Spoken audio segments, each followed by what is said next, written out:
बिस्मिल्लाहिर्रहमानिर्रहीम। Welcome to IT series tutor channel. हम ये बात अच्छे से जानते हैं कि हम फंक्शंस से वैल्यूज़ रिटर्न करवा सकते हैं। ये वैल्यूज़ वेरिएबल्स की मदद से भी रिटर्न करवाई जा सकती हैं, ये वैल्यूज़ डायरेक्टली भी रिटर्न करवाई जा सकती हैं। लेकिन इस वीडियो में हम देखेंगे कि किस तरह हम अपने मेंबर फंक्शन से ऑब्जेक्ट्स को रिटर्न करवा सकते हैं।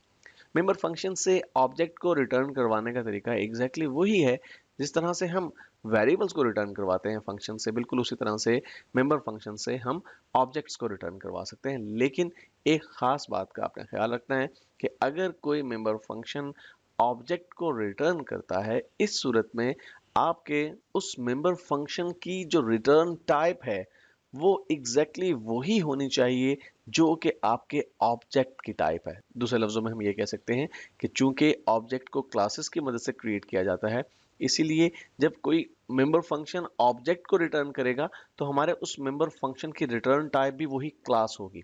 यहाँ पर हम जो प्रोग्राम इस मकसद के लिए यूज करने वाले हैं वो एग्जैक्टली सेम वही प्रोग्राम है जो कि हम प्रीवियस वीडियो में यूज कर चुके हैं। चूंकि इस प्रोग्राम को हम बहुत डिटेल से प्रीवियस वीडियो में कवर कर चुके हैं, तो यहाँ पर जस्ट ब्रीफली मैं इसका ओवरव्यू कर लेता हूँ। यहाँ पर हमने एक क्लास डिक्लेयर की है जिसका नाम ट्रैवल है और इसमें हमारे पास दो इंटीजर टाइप के डाटा मेंबर्स किलोमीटर और आवर मौजूद हैं। इसके अलावा हमारे पास पब्लिक एक्सेस स्पेसिफायर के साथ एक कंस्ट्रक्टर भी मौजूद है जो कि हमारे किलोमीटर और आवर की वैल्यू को जीरो के अगेंस्ट सेट कर देगा। इसके बाद हमारे पास गेट नाम का एक फंक्शन है। इस फंक्शन को जब हम कॉल करेंगे किसी ऑब्जेक्ट के साथ तो एक्चुअली इस ऑब्जेक्ट के डाटा मेंबर्स की वैल्यूज सेट कर दी जाएंगी यूजर से प्रोवाइड करदा वैल्यूज का इस्तेमाल करते हुए। इसके अलावा हमारे पास शो नाम का एक फंक्शन है जिसे जब किसी ऑब्जेक्ट के साथ इस्तेमाल करते हुए कॉल किया जाएगा तो ये उस ऑब्जेक्ट के डाटा मेंबर्स की वैल्यूज को स्क्रीन पर प्रिंट करवा देगा। यहाँ पर देखिए लाइन नंबर 23 पे हम वो मेंबर फंक्शन यहाँ पर डिक्लेयर और डिफाइन कर रहे हैं जो कि एक ऑब्जेक्ट को रिटर्न करेगा। तो देखिए हमने अपने इस मेंबर फंक्शन की जो रिटर्न टाइप है वो ट्रैवल मेंशन की है जो कि हमारी क्लास का नाम है, क्योंकि जैसा मैंने भी आपसे कहा था कि जब कोई मेंबर फंक्शन किसी ऑब्जेक्ट को रिटर्न करता है तो फिर उसकी रिटर्न टाइप यानी उस मेंबर फंक्शन की रिटर्न टाइप वो ही होनी चाहिए जो कि आपके ऑब्जेक्ट की डाटा टाइप है। तो ऑब्जेक्ट को चूंकि क्लास की मदद से क्रिएट किया जाता है तो हम क्लास के नेम को ही एज रिटर्न टाइप यहाँ पर यूज कर रहे हैं। उसके बाद देखिए हमारे फंक्शन का नाम ऐड है जो कि प्रीवियस वीडियो में भी हमने यूज किया था। ये एग्जैक्टली उसी तरह से काम कर रहा है, बस फर्क ये है कि यहाँ पर ये मेंबर फंक्शन हमें एंड पर एक ऑब्जेक्ट रिटर्न करने वाला है और इस मेंबर फंक्शन को जब कॉल किया जाएगा तो इसे एक ऑब्जेक्ट प्रोवाइड किया जाएगा एज पैरामीटर। यहाँ पे आप देख सकते हैं कि पैरेंथेसिस में हमने फॉर्मल पैरामीटर्स को मेंशन किया हुआ है। लाइन नंबर 25 पे देखिए हमने अपनी क्लास ट्रैवल का इस्तेमाल करते हुए एक ऑब्जेक्ट टी यहाँ पर क्रिएट किया है और उसके बाद वही सेम कोड है यानी T dot kilometre is equal two kilometre plus P dot kilometre. यहाँ पे ब्रीफली मैं आपको दोबारा से रिकॉल करवा दूं कि हम ऐसा क्यों कर रहे हैं। एक्चुअली ये जो फंक्शन ऐड है ये क्या करेगा, जिस ऑब्जेक्ट के साथ भी इस मेंबर फंक्शन को कॉल किया जाएगा तो कॉल करते हुए इस मेंबर फंक्शन को एक ऑब्जेक्ट एज पैरामीटर भी फराहम किया जाएगा। तो जो ऑब्जेक्ट पैरामीटर के तौर पर फराहम किया जाएगा एक्चुअली वो रिप्लेस हो जाएगा यहाँ पे इस फॉर्मल पैरामीटर p के साथ। तो दूसरे लफ्जों में हम ये कह सकते हैं कि जो हमारा ऑब्जेक्ट p है जो यहाँ पे फॉर्मल पैरामीटर का किरदार अदा कर रहा है उसमें दोनों डाटा मेंबर्स किलोमीटर और आवर मौजूद हैं। तो हम यहाँ पे कर ये रहे हैं कि अपने टी नामी इस ऑब्जेक्ट में जिसे हमने यहाँ पे क्रिएट किया लाइन नंबर 25 में उसमें स्टोर कर रहे हैं उस ऑब्जेक्ट के किलोमीटर्स जिसके साथ इस मेंबर फंक्शन ऐड को कॉल किया गया है और उस ऑब्जेक्ट के किलोमीटर की वैल्यू जिसे पैरामीटर के तौर पे पास किया गया है।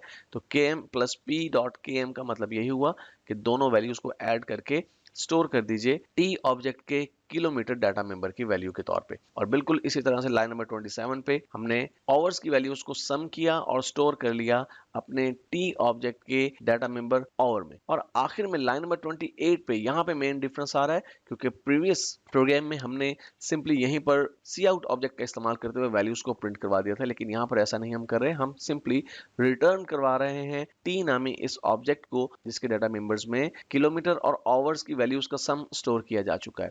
उसके बाद हम अपने मेन फंक्शन में जाते हैं तो वहां पे भी कोई खास फर्क नहीं है, सेम टू सेम वही कोड है जो कि हम प्रीवियस वीडियो में बहुत डिटेल के साथ कवर कर चुके हैं कि हमने अपने क्लास ट्रैवल का इस्तेमाल करते हुए तीन ऑब्जेक्ट्स हमने क्रिएट किए हैं। यहाँ पर हम तीन ऑब्जेक्ट्स क्यों क्रिएट कर रहे हैं अभी हम इसको क्लियर करते हैं।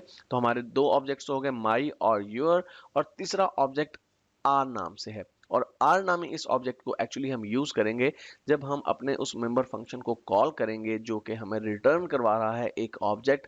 तो रिटर्न करदा वैल्यूज को कैप्चर करने के लिए हमें एक ऑब्जेक्ट की जरूरत पड़ेगी। तो यहाँ पर हम ऐसा ही कर रहे हैं कि आर नामी इस ऑब्जेक्ट को यहाँ पर क्रिएट कर रहे हैं ताकि इसे हम यूज करें बाद में। तो लाइन नंबर 35 पे हमने सिंपली अपने ऑब्जेक्ट माई के साथ गेट फंक्शन को कॉल किया। ऐसा करने पर यूजर से इनपुट के तौर पे आवर्स और किलोमीटर की वैल्यूज मांगी जाएंगी। उसके बाद लाइन नंबर 36 पे उन वैल्यूज को डिस्प्ले करवा दिया जाएगा क्योंकि यहाँ पे हम शो फंक्शन को कॉल कर रहे हैं। लाइन नंबर 37 पे योर नामी ऑब्जेक्ट के साथ गेट फंक्शन को कॉल किया जा रहा है। तो इस तरह से दोबारा से सेकंड ऑब्जेक्ट के लिए इनपुट के तौर पे यूजर से वैल्यूज मांगी जाएंगी किलोमीटर और आवर्स की। और लाइन नंबर 38 पे शो फंक्शन को कॉल किया जा रहा है योर ऑब्जेक्ट के साथ, तो दोबारा से वैल्यूज को डिस्प्ले करवा दिया जाएगा। अब यहाँ पे फर्क आ रहा है लाइन नंबर 39 में, जहाँ पे हम कॉल कर रहे हैं अपने ऐड नामी इस फंक्शन को माई ऑब्जेक्ट के साथ। तो ये वो ऑब्जेक्ट है जिसके साथ फंक्शन को कॉल किया जा रहा है और योर नामी ऑब्जेक्ट को पैरामीटर के तौर पे पास किया जा रहा है। तो चूंकि हमारा ये मेंबर फंक्शन ऐड हमें एक ऑब्जेक्ट रिटर्न करवा रहा है, इसलिए यहाँ पर देखिए हमने कहा आर इज इक्वल टू। अब ऐसा करने से होगा ये कि जो ऑब्जेक्ट हमें रिटर्न करवाया जाएगा उसके डाटा मेंबर्स की वैल्यूज स्टोर कर ली जाएंगी आर नामी इस ऑब्जेक्ट में जिसे हमने क्रिएट किया था लाइन नंबर 34 पे। और सिंपली लाइन नंबर 40 पे जाके हमने सी आउट ऑब्जेक्ट का इस्तेमाल करते हुए एक मैसेज डिस्प्ले करवा दिया, total travelling is as follows. और फिर हमने आर नामी इस ऑब्जेक्ट के साथ शो फंक्शन को कॉल किया।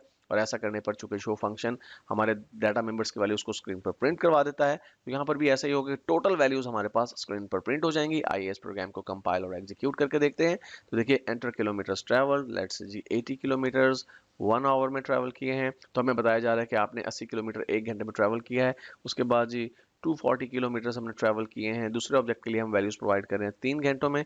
तो मैं एंटर करता हूँ, तो देखिए यू ट्रैवल 240 इन 3 आवर्स। ये तो हमें बताया जा रहा है कि सेकंड ऑब्जेक्ट में आपने जो वैल्यूज इनपुट के तौर पे फराहम की हैं। और उसके बाद total travelling is as follows के टेक्स्ट के बाद आप देखिए नेक्स्ट लाइन में यू ट्रैवल 320 इन 4 आवर्स। तो हमें जो डिस्टेंस कवर किया गया है उसका सम और जितने आवर्स में कवर किया गया है उसका टोटल हमें यहाँ पर दिखाया जा रहा है। तो इस तरह से आपने देखा कि आप अपने मेंबर फंक्शंस के थ्रू ऑब्जेक्ट्स को रिटर्न करवा सकते हैं।